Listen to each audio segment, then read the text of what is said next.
Hello, viewers. Last week I shared with you an ancient rice wine recipe, 1800 years old. And it wasn't just any plain rice wine recipe, it was an elaborate recipe, 9 or 10 stages. The title described it as nine stage spring wine. And as far as I know, this is the oldest written rice wine recipe that we know about.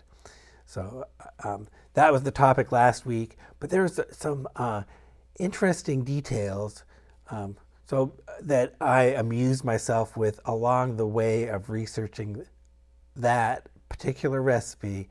Along the way, I found some other amusing details. At least they amused me. So I wanted to share those things with you. And these are just things in Wikipedia. A little unexpected to me that I'd find these amusing things in Wikipedia, but here they are. So if you want to know the details about the rice wine recipe, watch last week's video. I have the details there. One of the things I mentioned last week also was the Guinness World Records, the error in the ironic error given by Guinness World Records, originating from a brewery, giving some wrong information on their certificate to Kurt Brewery in Bordeaux. But see last week's video for that. But so this week there's two things I wanted to share with you. The first thing is some of the origin of how these things were compiled in the first place. The oldest text that has this is the Qimin Yao Shu, the oldest text that has this recipe.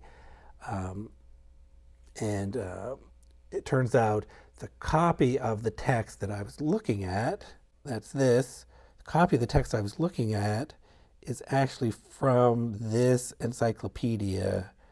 That encyclopedia is the Siku Chuan Shu.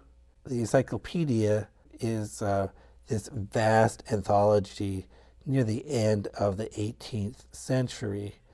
And just to show you about the collection of it, so the emperor wanted to collect all the books that were available. And so he asked for people to donate them. And only a limited number of people actually handed in books. So Emperor said, well, don't worry, I will return the books to you and I won't persecute you if you're providing some anti-Manchu books. Don't worry, I won't persecute you. Okay.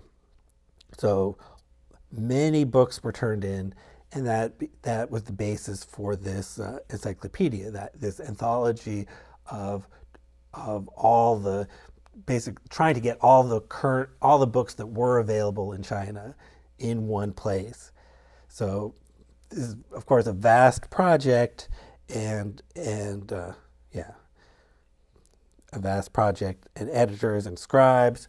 Okay, so there's a lot of detail in this article, but interesting thing that I wanted to note here is this. Oh, in the end, Emperor did not keep his promise to return the books, and plenty of books were banned, and so that's the unfortunate story of this particular encyclopedia. But the Qimin Yao Shu was not offensive to the emperor, and of course it was included. It's just an agricultural text from even at this time, it was more than 1,000 years old. So that's the first amusing thing I wanted to share with you. You couldn't believe the emperor's promises that he's going to return your books. Second thing I wanted to mention is another copy of the recipe that I showed you was in a different encyclopedia, a slightly earlier in the 18th century. Still a vast encyclopedia. And this encyclopedia also had the 9-stage spring wine recipe. And when I was looking at this, okay, well, it's 100 million Chinese characters.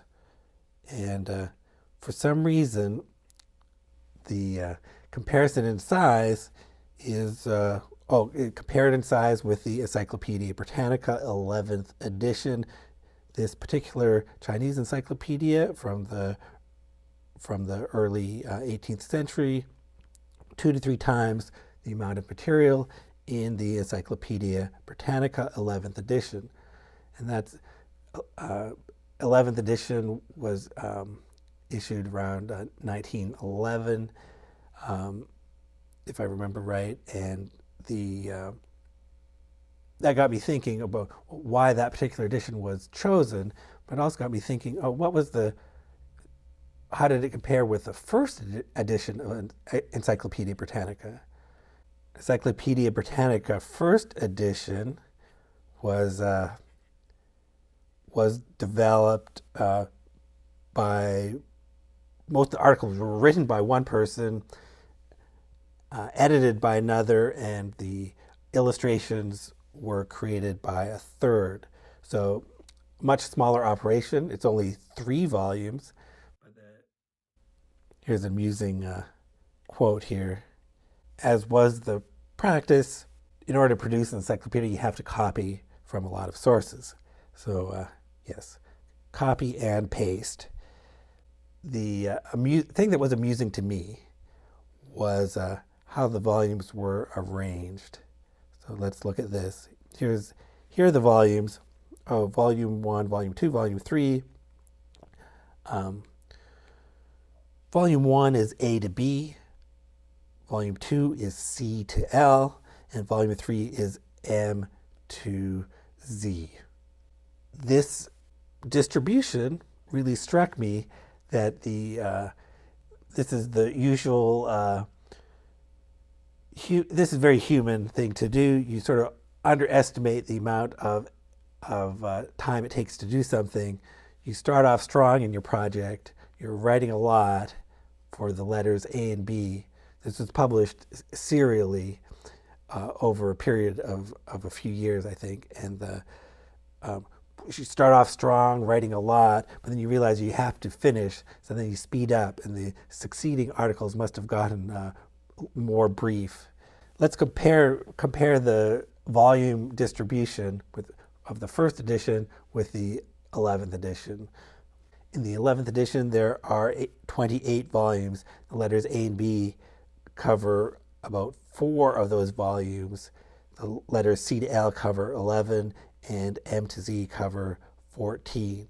So you see, it's not that original distribution. Letters A and B might be popular, but they're not a third of the content. So that's it. Just a couple of amusing things that I wanted to share with you. Maybe they're not LOL, but I thought they were amusing. Thank you for watching.